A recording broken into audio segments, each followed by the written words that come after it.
Salut à tout le monde, j'espère que vous allez très bien et bienvenue une fois de plus à un nouveau podcast. Harold Robles de l'opinion de Harolski vous salue et aujourd'hui je vais vous parler d'un sujet qui suscite chaque jour la controverse dans le monde entier et que j'ai intitulé La curiosité rouge qui rend le journalisme français et colombien similaire. Malgré la distance en kilomètres, le fait qu'elles soient situées sur des continents totalement différents, que leurs habitants ne parlent pas la même langue, ou que le climat soit complètement différent, malgré tout cela, la France et la Colombie partagent un lien indéniable sur le plan journalistique, en raison des tendances employées par les médias officiels et officieux, et qui consiste à vouloir attirer le public vers leurs émissions, quoi qu'ils s'affairent. Pour ce faire, ils recourent à des stratégies de la vieille école qui impliquent la morbidité des gens en un clic de doigts sur leur téléphone ou leur écran d'ordinateur. Des images explicites, des titres qui frisent le tabloïdisme obscène et la diffamation de niveaux qui dépassent l'imagination et les valeurs des personnes impliquées dans les doux cyclone de l'actualité du moment. Un exemple clair de cela est l'utilisation des fameuses fake news qui cherchaient à générer des controverses dans la population. Des médias bien connus comme Le Monde et France 24 ont commis des erreurs de ce type et ont dû s'excuser publiquement pour ne pas savoir vérifier l'information. Mais en sachant au préalable que dans ce pays il existe une légalisation qui punit la promulgation et la promotion de faux contenus auprès des gens, mais ils n'ont aucune conséquence à cet égard, car ils revendiquent leur droit à la liberté d'expression. Selon Infoway dans l'enquête digitale Iceberg menée en 2021 par l'entreprise de cybersécurité Kaspersky, 73% des Colombiens interrogés affirment ne pas être en mesure de distinguer les fausses informations des vraies. Caracol Noticias, RCN et Revista Semana, ainsi que les influenceurs, les chaînes WhatsApp, les vidéos partagées sur Facebook, TikTok, plus les tweets sur Twitter, sont la partie émergée de l'iceberg des fake news qui abandonnent la mer de contenu du pays d'Amérique latine. En fait, un journal satirique colombien, Actualidad Panamericana, publie quotidiennement des informations qui frisent l'absurde avec des titres tels que le célèbre chanteur Roberto Carlos devient millionnaire en invitant ses millions d'amis à Kauai. Les Norvégiens se rendent à Cordoba en Colombie pour se faire vacciner, ou encore ils vont installer à Monserrate une cloche d'école qui sera entendue à Bogota.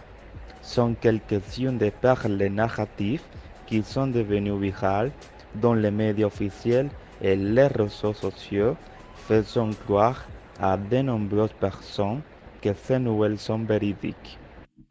Il en va de même en France avec Charlie Hebdo avec des titres tels que les hippopotames qui extraient le pétrole en Afrique, qui portera la croix du pape François et le maquillage à 8 000 € d'Emmanuel Macron sont quelques-unes des nouvelles les plus satiriques que le magazine a partagées dans ces dernières éditions. En même temps, le journalisme dans les deux nations est mêlé à une relation toxique avec la politique, car le gouvernement au pouvoir exerce une certaine pression sur les médias officiels pour promouvoir leurs moments positifs auprès de la population afin de gagner des points dans les sondages, d'améliorer l'image publique des dirigeants ou des candidats éventuels, voire de jeter de l'eau sale sur leurs rivaux les plus directs, des cas qui sont évidents dans les derniers débats présidentiels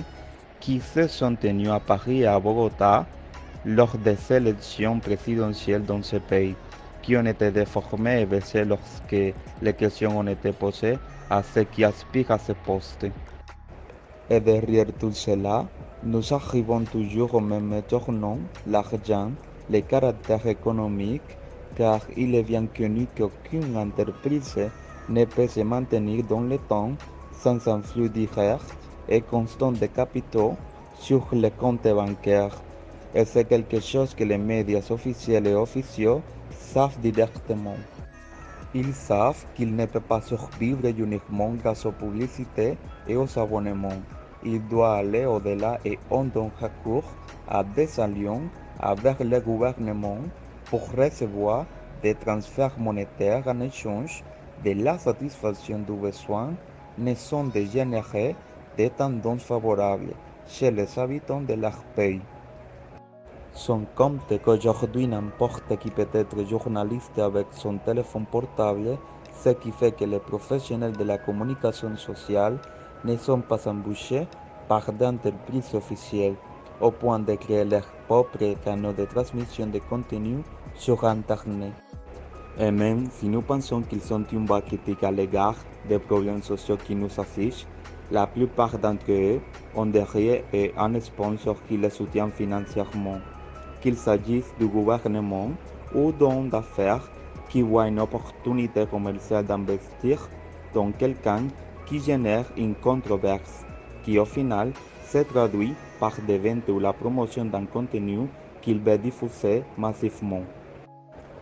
Avec ce qui précède, je ne cherchais pas à généraliser ce qui se passe dans le domaine journalistique, mais à refléter un point critique contre ce qui se passe dans une société qui ne voit pas la vérité des bons sociaux,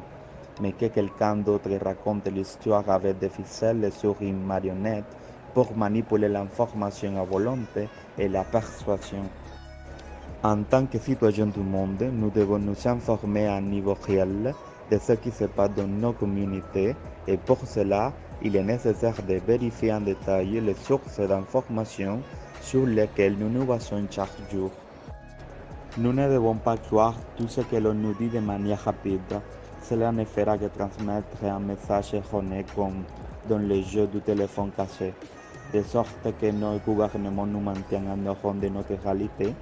tandis qu'ils nous dessinent la l'air avec des mensonges, de la corruption et des jolis visages qui lisent un téléprompteur avec des données qui ont été écrites par la main de quelqu'un qui a vendu sa conscience pour de l'argent.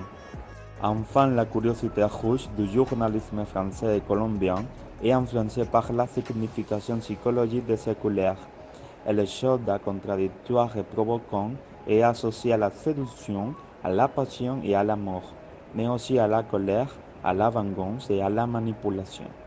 C'est tout pour ce podcast. J'espère que vous avez aimé le contenu et que nous pourrons en discuter dans les commentaires. À la prochaine fois.